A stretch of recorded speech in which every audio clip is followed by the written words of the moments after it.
Hello everyone. Forestry optional के video lecture में आप सभी का स्वागत है।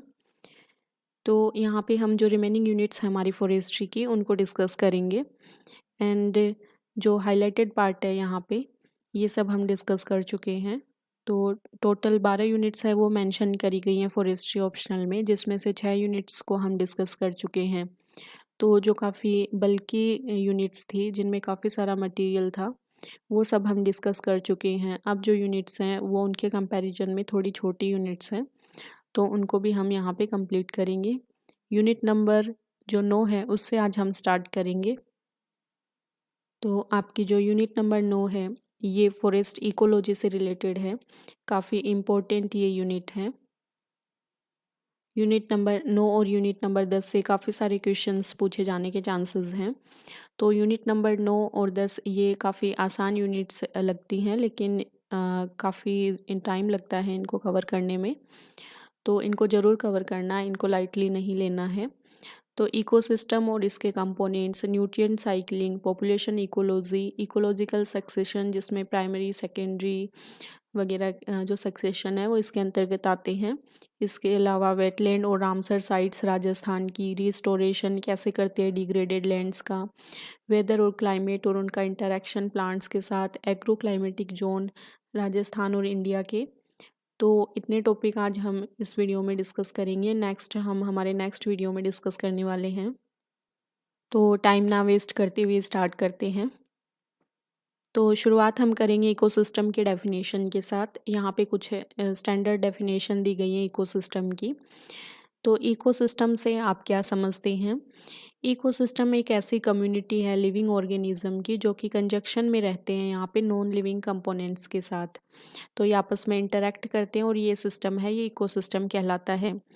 सो कह सकते हैं कि an ecosystem is defined as a structural and functional unit of biosphere consisting of community of living beings and the physical environment both interact करते हैं एंड एक्सचेंज करते हैं मटेरियल को बिटवीन दैम। या फिर सिंपलेस्ट डेफिनेशन की बात करें तो एक इकोसिस्टम है वो एक ऐसी कम्युनिटी है लिविंग ऑर्गेनिज्म की in conjunction with the non living component of their environment interacting as a system. This biotic and abiotic component are linked together through nutrient cycle and energy flows. यानी कि यहाँ पे जो non living and living component है ये आपस में interact करते हैं इकोसिस्टम में। तो एग्जांपल के तौर पे अगर हम लिखें तो जो प्लांट्स हैं, ट्रीज़ हैं, एनिमल्स हैं, फिश, बर्ड, माइक्रो ऑर्गेनिज्म, इसके अलावा एबायोटिक कंपोनेंट्स जैसे सोइल, वाटर वगैरह, तो ये सब यहाँ पे इंक्लूड किए जाते हैं इकोसिस्टम में। इकोसिस्टम है वो काफ़ी स्मॉल भी हो सकता है, काफ़ी लार्ज भी हो सकता है।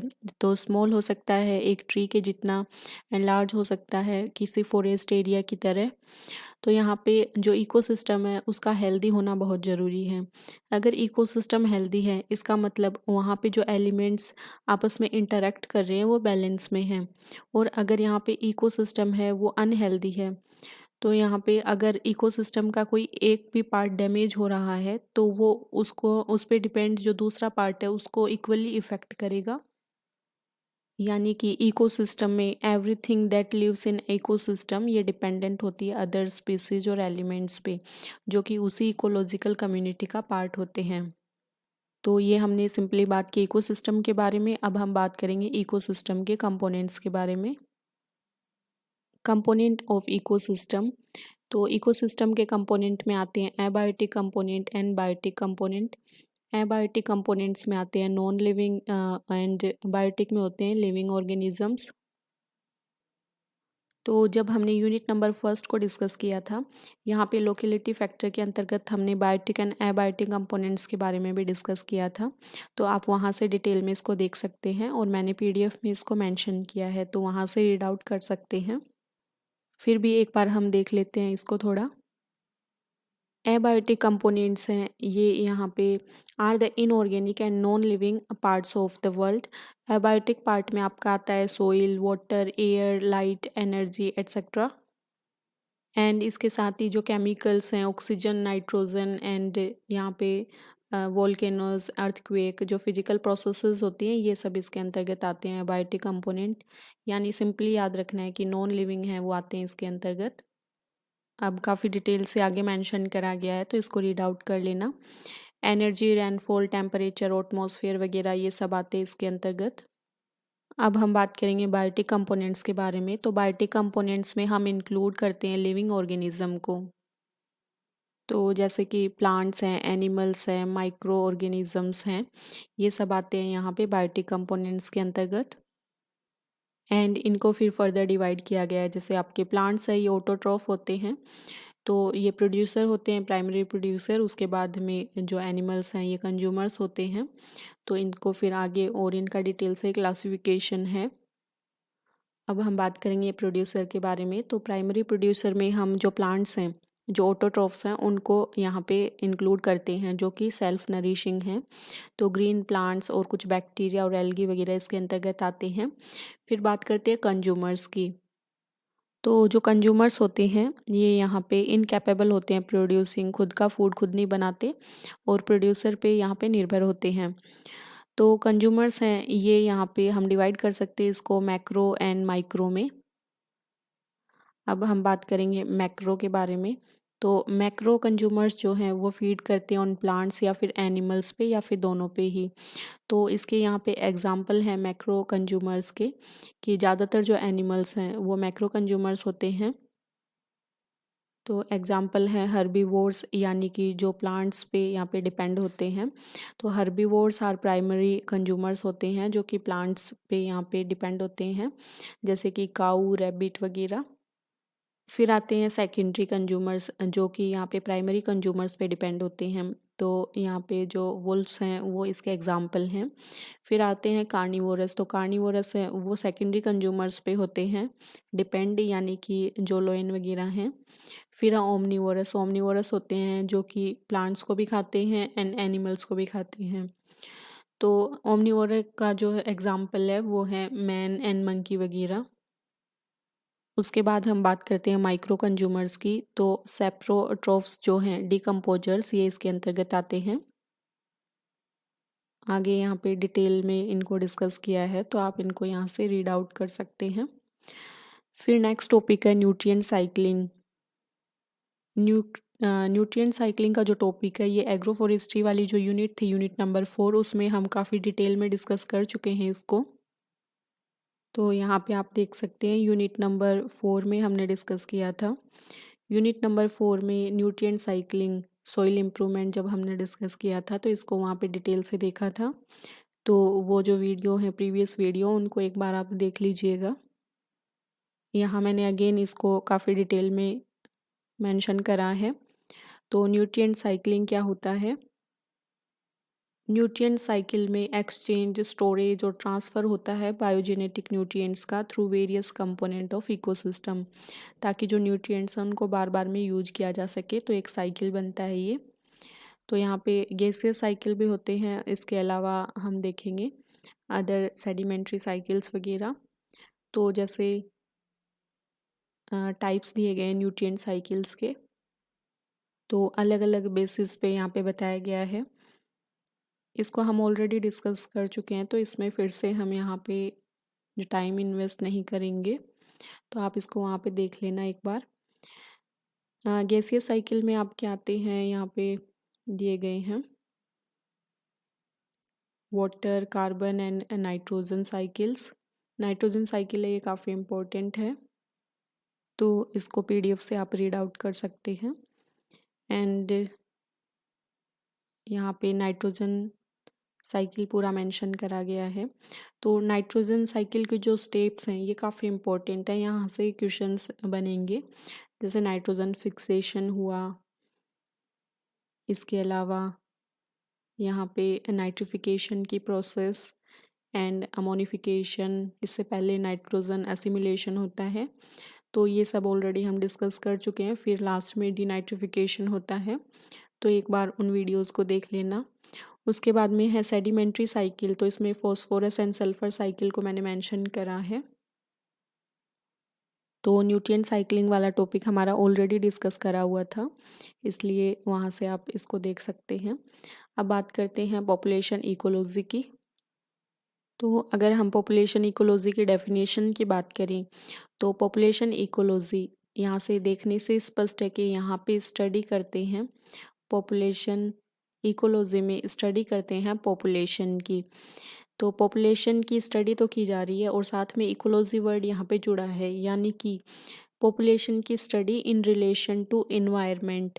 तो इन्वायरमेंट में इंक्लूडिंग इन्वायरमेंट का इन्फ्लुएंस इसकी डेंसिटी पे, इसके डिस्ट्रीब्यूशन पे एंड इसकी एज स्ट्रक्चर पे, पॉपुलेशन की साइज़ पे। तो इन सब को देखते हुए यहाँ पे जो स्टडी की जाती है उसको कहते हैं हम पॉपुलेशन इकोलॉजी। अब हम कुछ छोटी छोटी डेफिनेशंस हैं उनको डिस्कस करेंगे।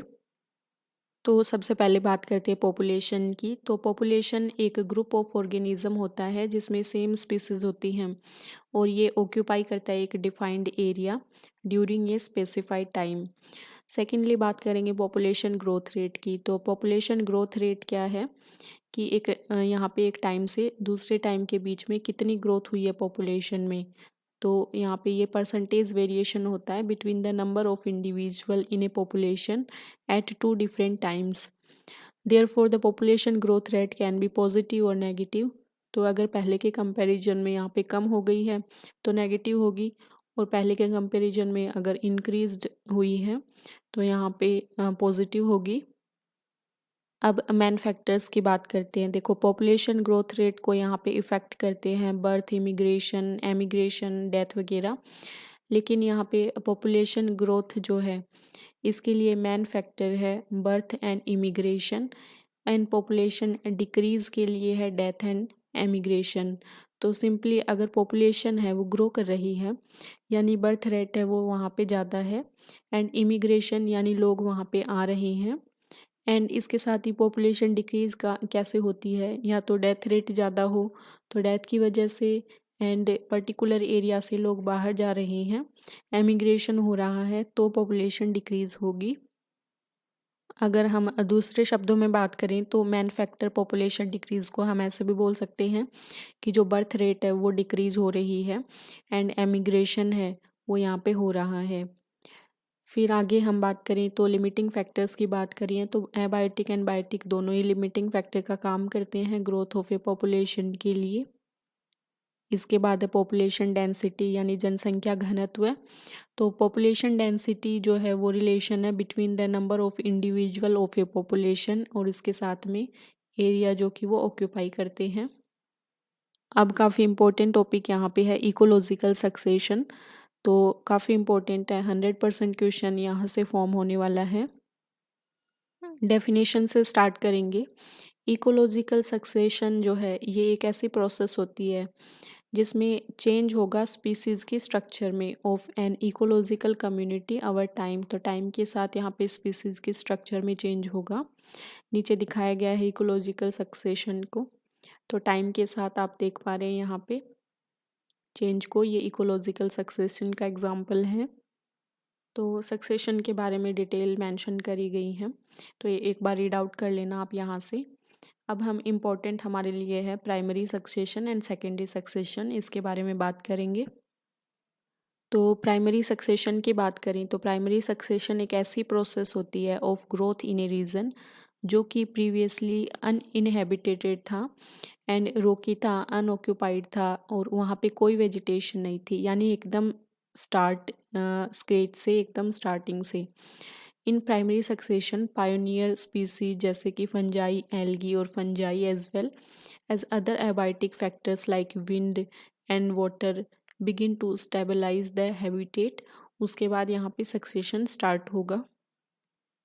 तो एग्जाम्पल यहाँ पे दिए गए प्राइमरी सक्सेशन के। तो जैसे एक वोल्केनिक इरप्शन के बाद में सक्सेशन जो होता है वो प्राइमरी सक्सेशन कहलाता है, यानी एकदम स्टार्टिंग से स्टार्ट होगा। तो primary succession after a volcanic eruption, formation of land on the big island of हवाई from rock created by lava flows from erupting volcanoes. तो एग्जाम्पल दिया है ये इसका आइलैंड ऑफ हवाई का। एंड फिर है primary succession in sand dunes and primary succession after a nuclear explosion. तो फिर एकदम स्क्रेच से स्टार्ट होता है ये। इसका जो क्वेश्चन है वो इसकी डेफिनेशन इसके एग्जाम्पल से ही बनता है। तो यहाँ पे प्राइमरी सक्सेशन को पूरा बताया गया है कि टाइम के साथ यहाँ पे अनस्टेबल पायनियर कम्युनिटी जब तक स्टेबल नहीं हो जाती हैं तो प्राइमरी सक्सेशन तो बैरन हैबिटेट्स पे होता है, रॉक, सैंड, क्ले, आइस वगैरह, यानी जहाँ पे सोइल प्रेजेंट ना हो, that means no soil present. तो प्राइमरी सक्सेशन की जो प्रोसेस होती है काफ़ी स्लो होती है क्योंकि एकदम स्क्रैच से स्टार्ट होती है। अब हम नेक्स्ट बात करेंगे सेकेंडरी सक्सेशन के बारे में। तो यहाँ पूरा दिखाया गया है ये सेकेंडरी सक्सेशन। तो जब हम प्राइमरी सक्सेशन को हमने डिस्कस किया तो हमने देखा कि वहाँ पे रॉक की मटेरियल होता है या आइस वगैरह, यानी सोइल नहीं प्रेजेंट होती। लेकिन जो सेकेंडरी सक्सेशन है इसमें क्या होगा कि हमारे पास रिच सोइल है वो प्रेजेंट होगी। तो secondary succession on the other hand is the process of growth in an area और a region after a change in environmental condition, जैसे फ्लड वगैरह के बाद, हरिकेन्स, ड्रोट, टोर्नेडोज, इनके बाद में सक्सेशन हो। तो इन सारी इन्वायरमेंटल कंडीशन की वजह से वहाँ की जो स्पीसीज़ हैं वो रिमूव हो जाती हैं, लेकिन जो वहाँ पे सोइल है, रिच सोइल वहाँ पे रह जाती है और इसमें फिर सक्सेशन स्टार्ट होगा।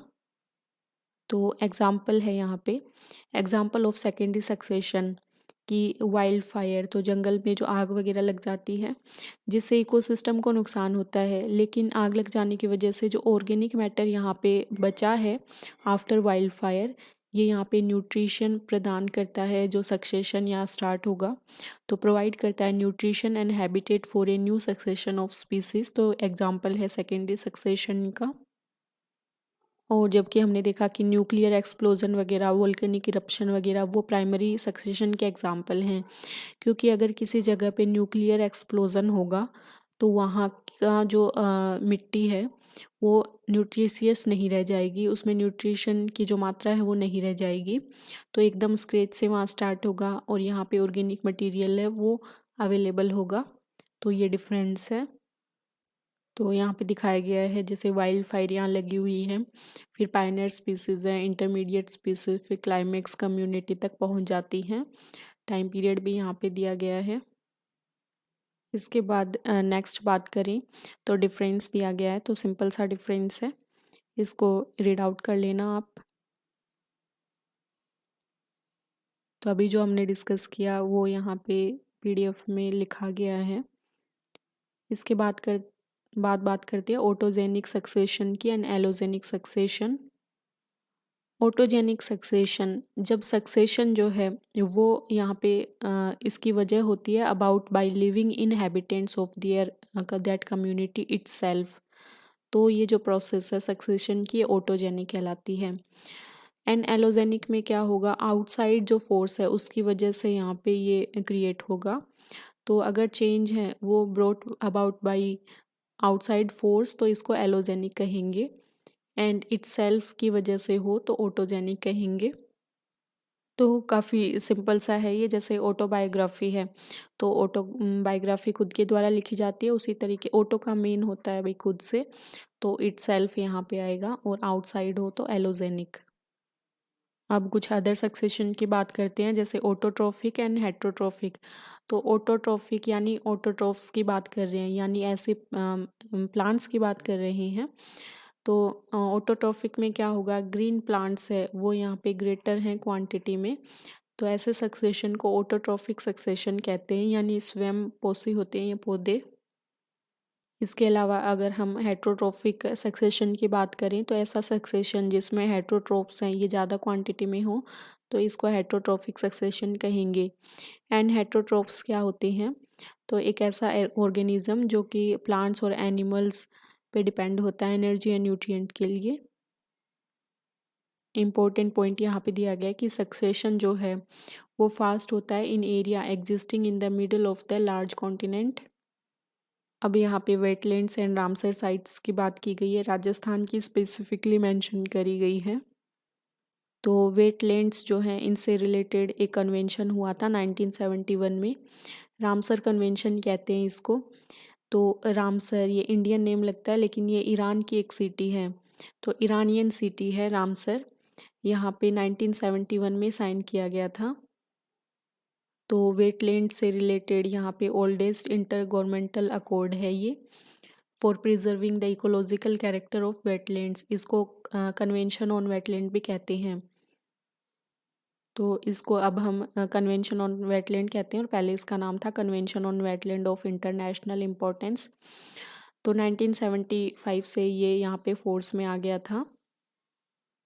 आगे इसका एम दिया गया है, तो सिंपल सा एम है इसका, to develop and maintain an international network of wetlands which are important for the conservation of global biological diversity and for sustaining human life through the maintenance of their ecosystem, components, process and benefits. तो wetlands declared as Ramsar site are protected under strict guidelines of the convention. तो यहाँ पे ऐसे sites हैं उनको include करते हैं Ramsar sites के तौर पे, ऐसे वेटलैंड्स को इंक्लूड करते हैं जो कि काफ़ी इम्पोर्टेंस के हैं, काफ़ी इकोलॉजिकल इम्पोर्टेंस के हैं। तो राजस्थान में 2 हैं रामसर साइट्स। तो इससे पहले हम देखते हैं कि मॉन्ट्रिक्स रिकॉर्ड के बारे में। तो मॉन्ट्रिक्स रिकॉर्ड जो है वो रामसर कन्वेंशन का ही पार्ट है। तो यहाँ पे रिकॉर्ड रखा जाता है, यानी एक रजिस्टर है जिसमें वेटलैंड साइट्स जो हैं उनकी लिस्ट होती है। So we can say Montreux record under the Ramsar Convention is a register of wetland sites on the list of wetlands of international importance where changes in ecological character have occurred, are occurring, are likely to occur as a result of technological development, pollution or other human interference। तो उन सब का record होता है इसमें। तो आगे और डिटेल दी गई है मॉन्ट्रिक्स रिकॉर्ड के बारे में। ये यहाँ पे पार्ट है रामसर लिस्ट का। और 2 wetlands of India are currently in Montreux record. तो केवलादेव नेशनल पार्क राजस्थान के भरतपुर में जो है, एंड लोकटक लेक जो कि मणिपुर में है। तो फ्लोटिंग लेक कहते हैं इसको। And Chilika lake Odisha was placed in the record but इसको बाद में रिमूव कर दिया गया यहाँ से। तो ओलिव रिडले टर्टल्स के लिए फेमस है ये। तो कुछ फर्दर डिटेल यहाँ पे मेंशन करी गई है, तो रीड आउट कर सकते हैं इसको। अब यहाँ पे कुछ क्वेश्चन है कि इंडिया में जो रामसर साइट्स हैं वो सबसे ज़्यादा हैं केरला में, and which is the first Ramsar site in India. तो चिल्का लेक थी जो कि अब रिमूव की जा चुकी है यहाँ से। तो 1981 में Chilika lake was designated the first Indian wetland of international importance under the Ramsar convention. And पूछा है कि मोस्ट वेटलैंड्स इंडिया में कहाँ हैं, तो काफ़ी इम्पोर्टेंट है, गुजरात में है। तो एक बार देख के आप ऐसे सोच सकते हैं कि वेटलैंड्स हैं वो वेस्ट बंगाल में होंगे, लेकिन गुजरात इसका सही आंसर है। अब यहाँ पे दिया गया कि state of Rajasthan has 2 wetlands तो that come under the Ramsar convention. तो एक तो केवलादेव घना भरतपुर में, एंड फिर है सांबर लेक। तो काफ़ी इम्पोर्टेंट है सांबर लेक वैसे भी, क्योंकि ये काफ़ी चर्चा में रही थी। Sambhar lake is a rainfed playa of arid zone of Rajasthan famous for salt production. And इसको यहाँ पे रामसर साइट का जो दर्जा है वो मिला था 1990 में। और ये एक इम्पोर्टेंट IBA है, यानी कि इम्पोर्टेंट बर्ड एरिया, क्योंकि यहाँ पे माइग्रेटरी जो बर्ड्स हैं वो यहाँ आते हैं। तो सांबर लेक है वो काफ़ी न्यूज़ में थी, क्योंकि यहाँ पे जो माइग्रेटरी बर्ड्स आए थे उनकी काफ़ी संख्या में डेथ हो गई थी। तो यहाँ पे एवियन बोटुलिज्म नाम की बीमारी की वजह से ये जो बर्ड्स थे इनकी डेथ हुई थी। तो क्वेश्चन है वो जीके में भी बन सकता है यहाँ से कि एवियन बोटुलिज्म की वजह से कौन सी लेक है उसमें जो माइग्रेटरी बर्ड्स हैं उनकी डेथ हुई थी। तो यहाँ पे एक बैक्टीरिया होता है क्लोस्ट्रीडियम बोटुलिनम, इसकी वजह से ये कोज होती है। न्यूरोमस्कुलर इलनेस है ये एक टाइप की। तो लोकेशन यहाँ पे दिखाई गई है सांबर लेक की, देख सकते हैं सांबर सॉल्ट लेक यहाँ पे अजमेर है और ये जयपुर है, और यहाँ पे है सांबर सॉल्ट लेक। अब हम नेक्स्ट की बात करेंगे। तो नेक्स्ट यहाँ पे दिया गया है केवलादेव नेशनल पार्क और घना पक्षी विहार भरतपुर। तो काफ़ी इम्पोर्टेंट है ये, यहाँ पे लोकेशन देख सकते हैं, राजस्थान का मैप है और यहाँ पे है Keoladeo national park. Keoladeo national park जो है इसको यहाँ पे ये फेमस है ड्राई ग्रासलैंड के लिए, वुडलैंड स्वैम्प्स और wetlands, acknowledged as one of the most enchanting and outstanding wetlands reserve in the world। और इस वजह से इसको यूनेस्को के द्वारा distinction of world heritage site का दर्जा दिया गया है। जो केवलादेव नेशनल पार्क है, यहाँ पे काफ़ी तरह का फोना मिलता है, तो दिया गया है काफ़ी सारे स्पीसीज।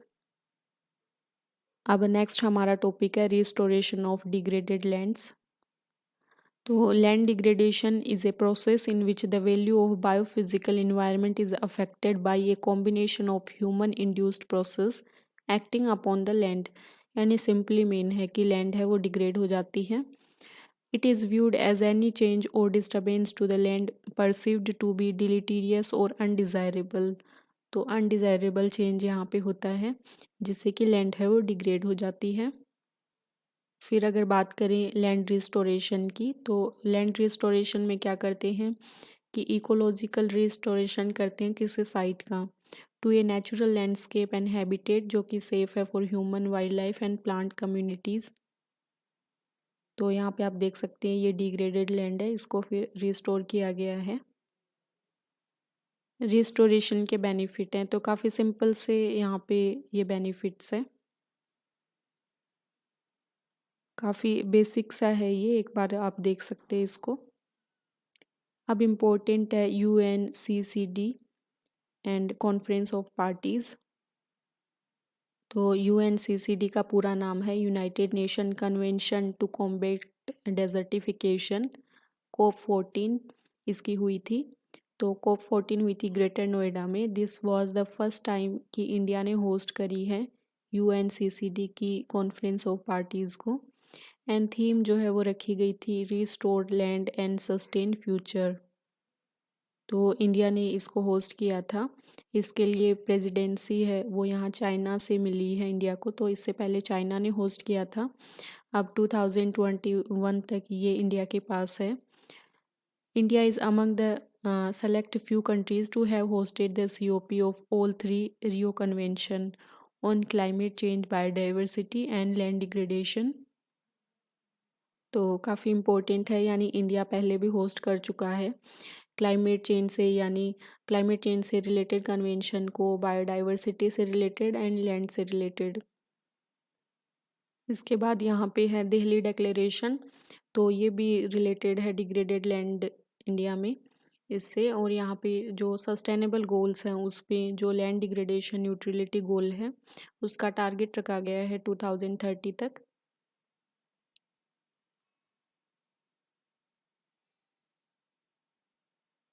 अब कुछ सिंपल से यहाँ पे इनिशिएटिव दिए गए हैं, जैसे पीस फॉरेस्ट इनिशिएटिव, तो साउथ कोरिया का इनिशिएटिव है ये, लैंड डिग्रेडेशन से रिलेटेड है।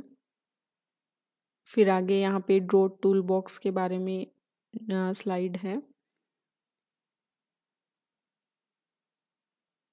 और initiative of sustainability, stability and security यानी 3S इनिशिएटिव, तो 14 अफ्रीकन कंट्रीज से रिलेटेड है, तो इम्पोर्टेंट है ये। To address migration driven by land degradation, तो लैंड डिग्रेडेशन से रिलेटेड है। लैंड डिग्रेडेशन की वजह से जो माइग्रेशन होता है उसको एड्रेस करने के लिए आगे दिया गया कि India would raise its ambition of total area that would be restored from its land degradation status from 21 million hectare से 26 million hectare between now and 2030। इसके बाद है बॉन चैलेंज, तो आपको मालूम होना चाहिए कि बॉन चैलेंज है वो UNCCD से रिलेटेड है। तो गिवन है कि ahead of COP14 union environment minister Prakash Javadekar launched A flagship project part of a larger international initiative called the Boon Challenge to enhance India's capacity for forest landscape restoration।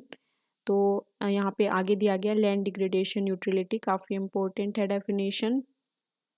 Land degradation neutrality एक ऐसी condition है जहाँ पे जो land degradation है वो यहाँ पे प्रिवेंट किया जाता है एंड जो पहले से डिग्रेड हो चुकी है लैंड उसको रिस्टोर कर लेते हैं, और जो डिग्रेडेशन है वो बाद में यहाँ पे रोकने के लिए प्रयास किए जाते हैं।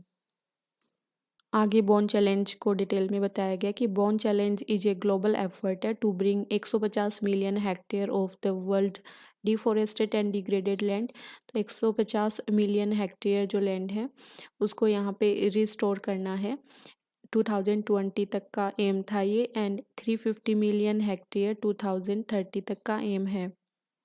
तो यानी इतनी जो लैंड है उसको यहाँ पे डिग्रेडेड लैंड को रिस्टोर करना है। आगे बताया गया है कि ये जो फ्लैगशिप प्रोजेक्ट है ये इंडिया में 5 स्टेट में यहाँ पे चलाया जा रहा है। Haryana, Madhya Pradesh and Maharashtra, Nagaland and Karnataka. तो याद रखना है कि राजस्थान इसमें यहाँ पे शामिल नहीं है। इसके बाद है weather, climate and interaction with plants. तो वेदर एंड क्लाइमेट दोनों ही डिफरेंट होते हैं। तो एक बार काफ़ी रोस्ट किया गया था, काफ़ी ट्रोल किया गया था डोनाल्ड ट्रंप को, क्योंकि उन्हें इनके बारे में डिफरेंस नहीं पता था। तो दुनिया के सबसे पावरफुल कंट्री के यहाँ पे मैन इंसान से ऐसी उम्मीद नहीं की जाती। लेकिन खैर हम यहाँ पे डिस्कस करते हैं वेदर एंड क्लाइमेट के बारे में। तो weather is the condition of the atmosphere at a particular place over a short period of time. तो शॉर्ट पीरियड ऑफ टाइम की कंडीशन होती है। तो जैसे हम बोलते हैं कि वेदर कैसा है, तो जैसे रेन वगैरह, रेन हो रही है या नहीं, तो उससे यहाँ पे मीन होता है। और क्लाइमेट है वो यहाँ पे काफ़ी लंबे टाइम तक जो यहाँ पे इन्वायरमेंट रहता है, एटमॉस्फेयर रहता है, उससे सेंस होता है क्लाइमेट का। तो climate refers to the weather pattern using statistical data of a place over a long enough period to yield meaningful average. तो अगर कोई ज्योग्राफिकल एरियाज़ की बात करें तो क्लाइमेट के बारे में जो जानकारी है वो हमारे पास होती है, और वेदर जो है ये शॉर्ट पीरियड ऑफ टाइम होता है, यानी ये चेंज होता रहता है। कुछ एलिमेंट्स यहाँ पे दिए गए हैं जो कि इन दोनों को ही अफेक्ट करते हैं। तो temperature, atmospheric pressure, wind, solar irradiance and humidity, precipitation and topography, तो ये सब अफेक्ट करते हैं। इसके अलावा कुछ और फैक्टर हैं यहाँ पे जो क्लाइमेट को अफेक्ट करते हैं। तो most important factor affecting climate are latitude, altitude and distance from the ocean and sea and orientation of mountain range toward prevailing winds and the ocean currents वगैरह।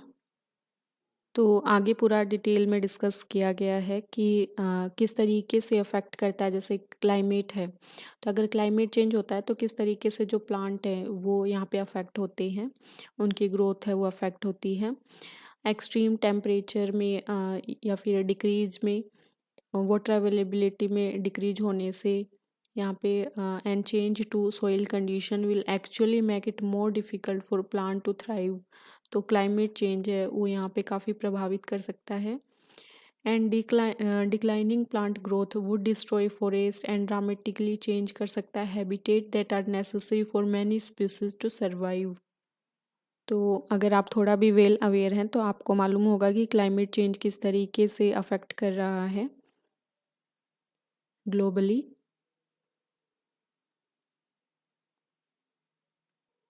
तो जैसे एग्जाम्पल के तौर पे इसको समझें, तो क्लाइमेट चेंज का इफ़ेक्ट दिया गया है कि effect of climate change on plant growth will likely vary by region. तो जैसे नदर्न एरियाज जो हैं वर्ल्ड में, रशिया, चाइना और कनाडा, इनके जो ग्रोइंग डेज हैं वो यहाँ पे इंक्रीज़ हो रहे हैं। लेकिन जो हॉट ट्रॉपिकल रीजन हैं उनके जो ग्रोइंग एरियाज़ हैं वो कम होते जा रहे हैं। तो इस तरीके से देख सकते हैं कि पूरा कितना चेंज आ रहा है यहाँ पे, और ये ओवरऑल काफ़ी ज़्यादा इफ़ेक्ट कर रहा है। अब हम इसको इंडिया के कॉन्टेक्स्ट में देखते हैं कि इंडिया में हम जानते हैं कि large area of India is rain fade. The productivity जो है एग्रीकल्चर, ये हमारे यहाँ पे डिपेंड करती है रेनफॉल पे और इसके पैटर्न पे, यानी रेन फेड एरिया है इंडिया में। अब जैसे ही रेनफॉल के पैटर्न्स में चेंज होगा तो हमारे एग्रीकल्चर जो सेक्टर है उसके लिए थ्रेट बन जाएगा, और इससे हमारी जो इकोनॉमी है, हमारी फूड सिक्योरिटी, ये सब यहाँ पे प्रभावित होंगी। तो रेनफॉल पैटर्न चेंज होने के पीछे रिस्पॉन्सिबल होता है क्लाइमेट चेंज। एंड इसके अलावा देखिए समर रेनफॉल है वो यहाँ पे 70% ऑफ टोटल एनुअल रेनफॉल के लिए जिम्मेदार होती है इंडिया में, और ये इंडियन एग्रीकल्चर के लिए काफ़ी इम्पोर्टेंट है। तो अगर रेनफॉल पैटर्न है वो चेंज हो जाएगा तो आप देख सकते हैं किस तरीके से जो हमारा फूड स्टॉक है एंड हमारा एग्रीकल्चर है वो किस तरीके से यहाँ पे अफेक्ट होगा, एंड इकोनॉमी है वो यहाँ पे टोटली काफ़ी प्रभावित हो जाएगी इससे। अब आगे और बात करें तो अब टेम्परेचर है वो राइज़ हो रहा है, तो अब हमें प्रोडक्शन चाहिए। तो प्रोडक्शन के लिए अब हमें फर्टिलाइज़र की ज़रूरत पड़ेगी, तो राइजिंग टेम्परेचर की वजह से फर्टिलाइज़र की डिमांड बढ़ जाएगी एंड इससे क्या होगा यहाँ पे targets and result in higher GHG green house gas emission, ammonia volatilization and cost of crop production है वो यहाँ पे बढ़ जाएगी। एंड इसी के साथ ही जो फर्टिलाइज़र्स अगर हम ज़्यादा यूज़ करेंगे तो हमारी जो लैंड है वो यहाँ पे डिटोरिएट हो जाएगी, तो लैंड डिग्रेडेशन की प्रॉब्लम भी क्रिएट होगी। अब हम नेक्स्ट और बात करते हैं इंडिया के एग्रीकल्चर सेक्टर के बारे में। तो इंडिया का जो एग्रीकल्चर सेक्टर है वो वाटर पे डिपेंड है और ये लार्जेस्ट कंज्यूमर है वाटर इन इंडिया। सो यहाँ पे water stress and water insecurity इसकी वजह से क्रिएट होती है। पेनिनसुलर इंडिया की अगर बात करें तो यहाँ पे जो रिवर हैं जो हमारा पेनिनसुलर इंडिया है उसमें जो ये भी डिपेंड होती है मॉनसून पे। तो अगर मॉनसून अच्छा होगा तो यहाँ पे पानी की आवक है वो अच्छी रहेगी। तो जो पेनिनसुलर इकोसिस्टम है ये भी मॉनसून डिपेंडेंट है। तो अगर रेनफॉल पैटर्न सही नहीं होगा तो आप देख सकते हैं कि किस तरीके से पूरा सिस्टम है वो इससे प्रभावित हो जाएगा। यानी हम कह सकते हैं कि जो हमारी कंट्री है ये हैवीली डिपेंडेंट है on the monsoon to meet its agriculture and water needs. Change in weather or climate can affect overall growth of plants and may cause of threat to our biodiversity as well as crop production। तो ये हमने affect देखा climate change का। अब यहाँ पे next topic है ये एग्रो क्लाइमेटिक जोन्स के बारे में, तो इसको हम हमारे नेक्स्ट वीडियो में कंप्लीट करेंगे। सो आई होप इन लेक्चर से आपको हेल्प हो रही होगी। So thank you so much and keep watching and keep sharing. And time है वो काफ़ी कम बचा है तो टाइम को काफ़ी वाइजली यूज़ कीजिए एंड जो वीडियोज़ हैं इनको शेयर कीजिए।